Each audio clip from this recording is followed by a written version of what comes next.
শুভ সকাল বন্ধুরা। এখন তোমার 9:30 কি 9:45টার মতন বাজে। আজকে কিন্তু অনেক তাড়াতাড়ি কিন্তু আমার সকালের কাজগুলি পুরো কমপ্লিট হয়ে গেছে। আর ছেলে তো একটু পরেই স্কুলে বেরাবে, ম্যামের কাছে পড়ছে। তো এদিকে তোমাদের দাদা ভাইয়ের টিফিনটাও রেডি করে নিয়েছি। রুটি, ওদিকে করেছিলাম কুমড়ো আলু ছোলা দিয়ে তরকারি, একটা ডিম সিদ্ধ দিয়ে তোমাদের দাদা ভাইয়ের টিফিনটা রেডি করেছি। আর এদিকে ছেলের জন্য একটু আলু পেঁয়াজ ভেজেছিলাম, ডিমের অমলেট করে দিয়েছিলাম। আর তো ভাত দেখলে ছোট বাটি করেই দুজনের ভাত বসিয়েছিলাম, কারণ দুপুরের ভাতটা একটু লেটে বসিয়েছিলাম।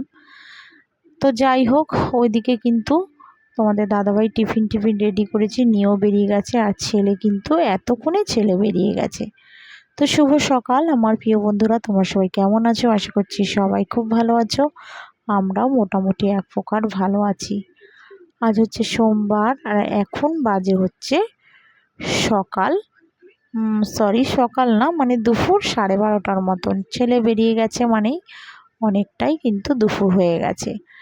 আর সকালের দিকটা আজকে একটু তোমার তাড়াতাড়ি উঠেছিলাম বলেই সকালের দিকের কিন্তু কাজগুলি আজকে তাড়াতাড়ি হয়ে গেছিলো।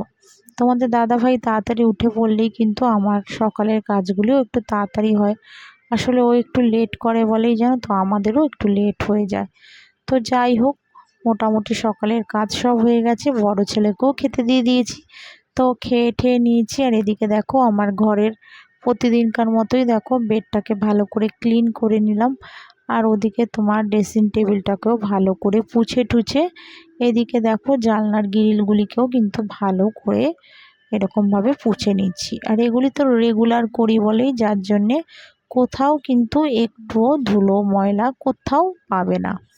কারণ প্রতিদিনের জিনিসগুলি যদি আমরা এইভাবে ঝাড়পোছ করে নিই তাহলে কিন্তু কোথাও কোনো নোংরা টোংরা থাকে না। তো বাইরের দিকটাও দেখো একটু পুছে টুছে নিচ্ছি। আর ঘরের আমাদের বউদেরই কিন্তু দায়িত্বটা বেশি থাকে, কারণ আমরাই যদি ঘর ঠর এরকমভাবে পোছাপুছিগুলি যদি করে নিতে পারি তাহলে কিন্তু ঘর দেখতেও ভালো লাগে, আর তোমার সমস্ত কিছু সুন্দরও লাগে। ঘর টরগুলি পরিষ্কার করাই কিন্তু আমাদের মেয়েদের অনেকটাই বড় দায়িত্ব। কারণ সংসারের কোথায় কোন জায়গায় কোন জিনিস রয়েছে, কোন জিনিসটা সুন্দর করে সাজিয়ে রাখবো, বা কোন জিনিসটা দেখতে ভালো লাগছে, যে এই জায়গাটা রাখলে পরে এই জিনিসটা সুন্দর লাগবে, সেটা কিন্তু আমরা মেয়েরাই কিন্তু ঠিক করি। তা সেরকমভাবেই কিন্তু আমি আমার ঘরের প্রতিটা জিনিস সুন্দরভাবে সাজিয়ে রাখি। আর আজকে সেরকম কিছু রান্না করব না, আজকে করব হচ্ছে ডিমের অমলেট করে ঝোল। তোমাদের দাদাভাই বলল যে আজকে সে আর বাজারের দিকে যাবে না, তো বলল যে আজকে একটু ডিমের ঝোল রান্না করো। তা ডিমের ঝোল বলতে ডিমের অমলেট করব। তা ডিমটা জানো তো আবার ফুরিয়ে গেছিলো। বড় ছেলেকে বললাম একটু নিয়ে আর এখন কয়েকদিন যাব তোমাদের দাদাভাই তো টিফিনের সাথে তো রোজ রেগুলারই ডিম সিদ্ধ করে দিতে হয়। আর এদিকে ছেলেরা তো জানো প্রতিদিন ওরা কিন্তু ডিমের কিছু না কিছু খায়, হয়তো সিদ্ধ নয় অমলেট নয় একটু ভুজিয়ার মতন করে দিলাম, তা ওদের তো রেগুলার লাগে। আর তোমাদের দাদা ভাইয়ের টিফিনেও ডিমটা লাগে বলে এখন কিন্তু আমাদের ঘরে প্রচুর পরিমাণে ডিমটাও আসে। তা ডিমটা শেষ হয়ে গেছে, তাই বড় ছেলেকে বললাম একটু নিয়ে আয়। তা ও আবার আনতে এখন বেরিয়ে গেছে। আর এদিকে আমি কিন্তু ঘরের প্রতিটা কাজ কিন্তু সুন্দরভাবে গুছিয়ে করে নিলাম। আর এদিকে জামা কাপড়গুলিও তো দেখো রোজকার রোজ জামা কাপড় কিন্তু তোমার চেয়ারের ওপরেই সব শুকিয়ে গেলে রেখে দিই। তা সেগুলি রোজ সকালবেলায় কিন্তু আমি আবার পাট পাট করে গুছিয়ে নিই। গুছিয়ে যেখানে তোমার রাখার সেখানে কিন্তু প্রতিটা জিনিস রেখে দেব। ঘরের এই সমস্ত সুন্দর করে গুছিয়ে রাখাও কিন্তু অনেক বড় দায়িত্ব। মানে কোন জায়গায় কোন জিনিস রাখবো সেগুলি যাতে আমি সময় মতন হাতের কাছে খুঁজে পাই, তাই সেরকমভাবেই আমাকে কিন্তু সব জিনিস গুছিয়ে পরিপাটিভাবে রাখতে লাগে। আর এতক্ষণে আমি কিন্তু ডালটাও সিদ্ধ বসিয়ে দিয়ে এসেছিলাম। আজকে করব একটু তোমার আমড়ার ডাল। তা ভাবলাম যে আগে ডালটা বরং সিদ্ধ করতে বসিয়ে দিয়ে আসি, এদিকে ঘরের কাজ করতে করতে ওদিকে তোমার ডালটাও সিদ্ধ হয়ে যাবে।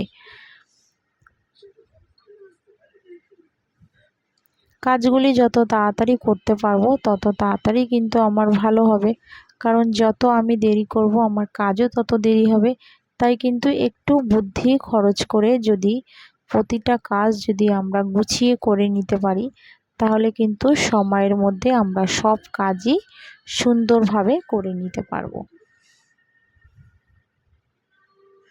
আর এতক্ষণে যারা আমার ব্লগটা দেখছো, এখনও যারা সাবস্ক্রাইব করোনি, সেসব বন্ধুদের বলছি, আমার ব্লগটা যদি তোমাদের ভালো লেগে থাকে তো প্লিজ আমার চ্যানেলে একটা সাবস্ক্রাইব করো, করে আমার পাশে থেকো, আমাকে একটু হেল্প করো। আর যারা অলরেডি করে রেখেছো বা করছো তাদের অসংখ্য ধন্যবাদ। এইভাবেই কিন্তু আমার পাশে থেকো। আর কিছু জামা কাপড় দেখো ছিল, সেগুলি কিন্তু আমি আগেই কিন্তু একটু ভিজিয়ে রেখেছিলাম, কারণ ভিজিয়েই সঙ্গে সঙ্গে কাচাটা ঠিক না, এতে কিন্তু নোংরা একটুও তোমার যায় না। আর সবচেয়ে বড় কথা, নোংরা হয়ও কম, কারণ আমার তো জানো ডেলির কাছা, প্রতিদিনই কিন্তু আমি এরকম সব জামা কাপড় কিন্তু সার্ফে ভিজিয়েই কেচে নিই। তাই সেরকম নোংরা হয় না ঠিকই, কিন্তু আবার তোমার সার্ফে ভিজিয়েই সঙ্গে সঙ্গে কাচাটাও কিন্তু ঠিক না। তো যাই হোক, দেখো একটা একটা করে সমস্ত জিনিস কেচে নিলাম। আর ওদিকে তোমার ডিমগুলি সব তোমার সিদ্ধ করিনি, ডিমগুলি সব মানে তোমার অল্প অল্প করে বার করে রেখেছি, আর কিছুটা তোমার ঢুকিয়ে রাখলাম, কারণ সব ডিম রাখবে না। ওকে বলেছিলাম একটা ট্রে নিয়ে চলে আয়, তো একটা ডিমের ট্রে নিয়ে এসে তা অল্প কিছু তোমার আবার ফ্রিজে ঢুকিয়ে রেখেছি। আর যেগুলি করব সেগুলি তোমার আবার বার করে রাখলাম। আর শাশুড়ি একটু আলু ঠালু মানে যেগুলি যাবতীয় রান্না লাগবে সেগুলি একটু কেটে কুটে নিচ্ছি। আর দেখো যে ডিমগুলি বার করেছিলাম সেই ডিমগুলি কিন্তু অমলেটও করে নিয়েছি। বললাম তোমাদের আজকে অমলেটেরই ঝোল করব একটু আলু দিয়ে। আর এদিকে হচ্ছে তোমার ডালটাও সিদ্ধ হয়ে গেছে, তা ডালটা পরে করব। সিদ্ধ হয়ে গেছে, ফোড়ন দিলেই মোটামুটি হয়ে যাবে। আর করব একটু বিট গাজর একটু ভাজা করব, কারণ ছোট বড় ছেলে দেখলাম বেশ বিট গাজর ভাজাটা তোমার করলে পরে ভীষণ ভালো খাচ্ছে। তা ঘরে একটু কাঁঠাল বিচি ছিল, তা বিট গাজর আর একটু কাঁঠাল বিচি তোমার ঝিঝি আলু ভাজার মতন কেটে নিয়েই তোমার ভাজাটা করেছিলাম। এদিকে ডালটাও তোমার ফোড়ন দিয়ে দিলাম, একটু তোমার শুকনো লঙ্কা আর হচ্ছে তোমার সর্ষে ফোড়ন দিয়েছি। আর ওদিকে ডিমের ঝোলটাও দেখো বসিয়ে দিয়েছি।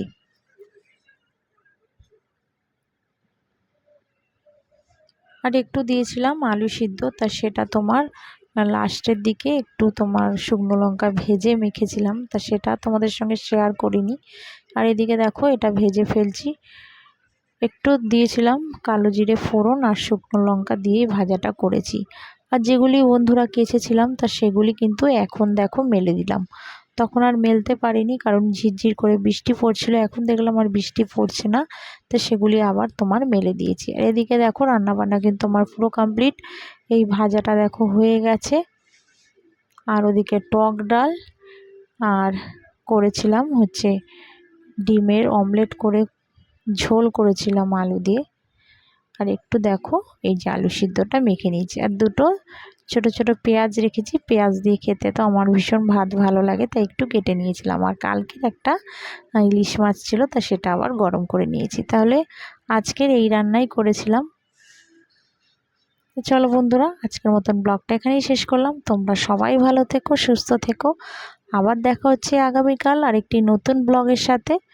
তাহলে চলো আজকের মতন সবাইকে টাটা, আবার দেখা হচ্ছে আগামীকাল।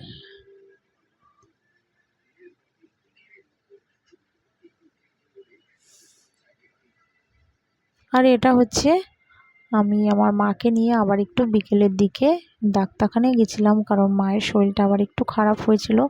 আর ভাই তো এখানে নেই, তোমাদের এর আগে জানালাম যে ভাই গেছে বম্বে, ও আজকেই ফিরে আসবে। তা মাকে নিয়ে আমি আবার বেরিয়ে গেছিলাম একটু ডক্টর দেখাতে।